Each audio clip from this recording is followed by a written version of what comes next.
Mengapa negara barat dan elit globalis sangat takut kalau Indonesia melakukan hilirisasi?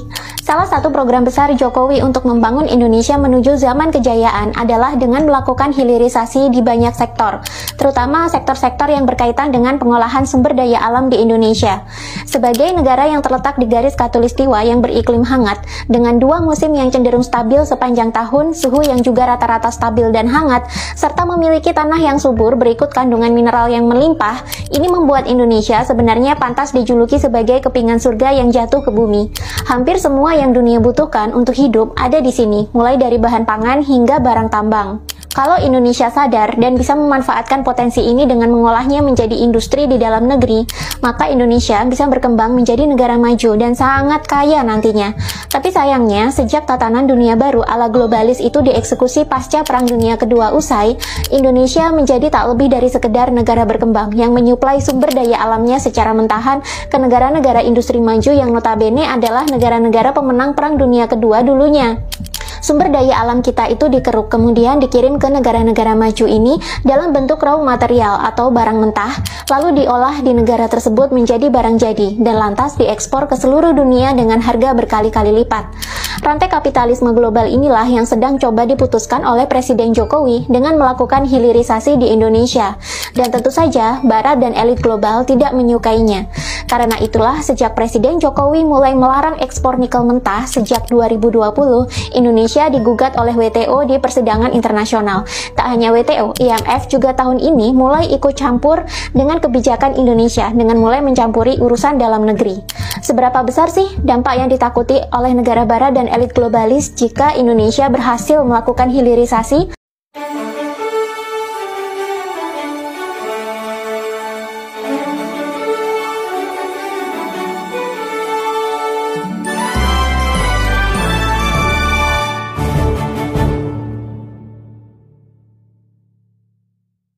Apa sih untungnya Indonesia melakukan hilirisasi hingga ditakuti WTO dan IMF? Indonesia sedang dalam sengketa hukum perdagangan dengan Uni Eropa di Organisasi Perdagangan Dunia atau World Trade Organization atau WTO.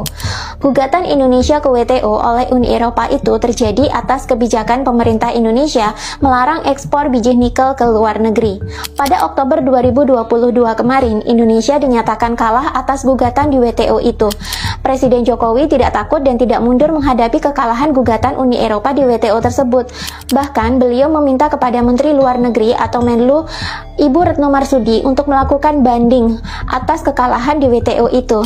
Ini ceritanya Indonesia sedang gaspol membela kedaulatan Indonesia di ranah perdagangan internasional. Sejak Perang Dunia Kedua usai, tatanan dunia baru telah dieksekusi dengan menjadikan Amerika Serikat sebagai negara adidaya satu-satunya di dunia dan US dollar menjadi mata uang tunggal yang sah digunakan untuk melakukan transaksi internasional. Sedangkan US dollar sendiri dicetak oleh Federal Reserve, bank sentral swasta yang sebenarnya sahamnya dimiliki oleh bank-bank lain yang sebagian merupakan bank swasta milik para globalis. Negara-negara Eropa mantan penjajah atau kolonial selama masa perang seperti Inggris, Belanda, Spanyol, Portugal, Jerman, dan masih banyak lagi akhirnya disatukan dalam Uni Eropa dan mereka dimasukkan sebagai negara industri maju yang masuk dalam kelas negara dunia pertama berbarengan dengan Amerika Serikat. Negara dunia pertama ini selalu dijaga agar menjadi negara maju dan kaya. Mereka adalah negara-negara tempat perusahaan-perusahaan elit globalis berada dan di sanalah uang para globalis itu diputar. Suplai industri dari negara-negara ini, bahan baku mentahnya diambil dari negara-negara bekas jajahan mereka yang sudah merdeka.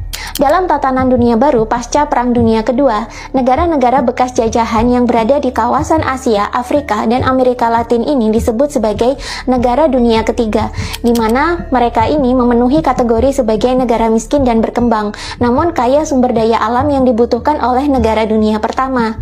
Negara dunia ketiga ini memiliki penduduk yang melimpah, karena itu mereka dijaga agar tetap konsumtif, namun tidak bisa melangkah menjadi negara maju seperti di negara dunia pertama.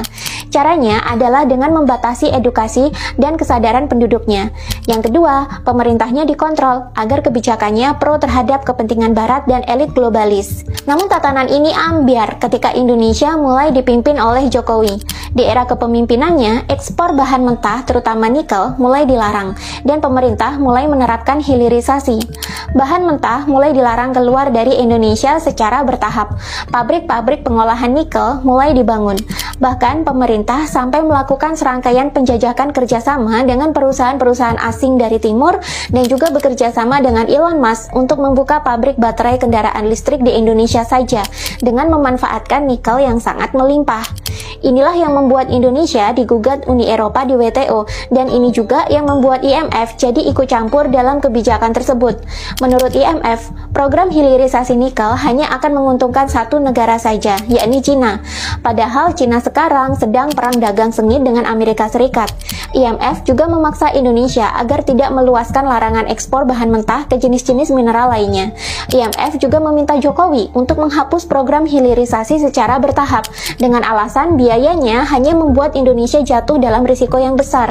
Hal ini dituangkan IMF dalam dokumennya yang berjudul Executive Board Concludes 2023 Article 4 Consultation with Indonesia.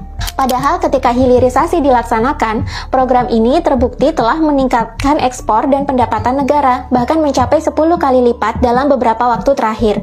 Contohnya, sepanjang tahun 2017 sampai 2018, ekspor nikel Indonesia hanya bernilai 3,3 miliar US dollar. Sejak tahun 2020, ketika kebijakan hilirisasi mulai diterapkan, ekspor barang-barang nikel Indonesia meningkat menjadi 30 miliar US dollar. Demikian juga dengan pendapatan negara. Dengan dibukanya hilirisasi, maka negara jadi mendapatkan tambahan income, tidak hanya dari pajak ekspor saja, tapi juga mendapatkan tambahan dari pajak penghasilan atau PPh badan dari perusahaan-perusahaan pengolahan nikel, pajak pertambahan nilai atau PPN, dan pajak penghasilan PPh 21 dari karyawan industri. Sejak diperlakukan hilirisasi juga, pendapatan negara meningkat lebih dari 100% target. Tahun 2021, pendapatan negara menjadi 2003,1 triliun rupiah. Tahun 2002, pendapatan negara makin meningkat lagi menjadi 2.626,4 triliun rupiah. Hampir bisa mencukupi keseluruhan APBN tahunan. Jika ini terus meningkat, maka pemerintah tidak perlu pusing-pusing mengajukan pinjaman hutang untuk memenuhi APBN negara, karena semuanya sudah bisa dibayarkan melalui pajak negara. Bahkan sejak hilirisasi dibuka, lapangan pekerjaan Indonesia meningkat sejumlah 26,9%. Itu baru dari satu jenis barang tambang yang dihilirisasi. Masih banyak lagi jenis sumber daya alam lain di Indonesia yang belum dihilirisasi. Jika Indonesia mampu mengolahnya sendiri, maka sudah pasti negeri ini akan menjadi sangat maju.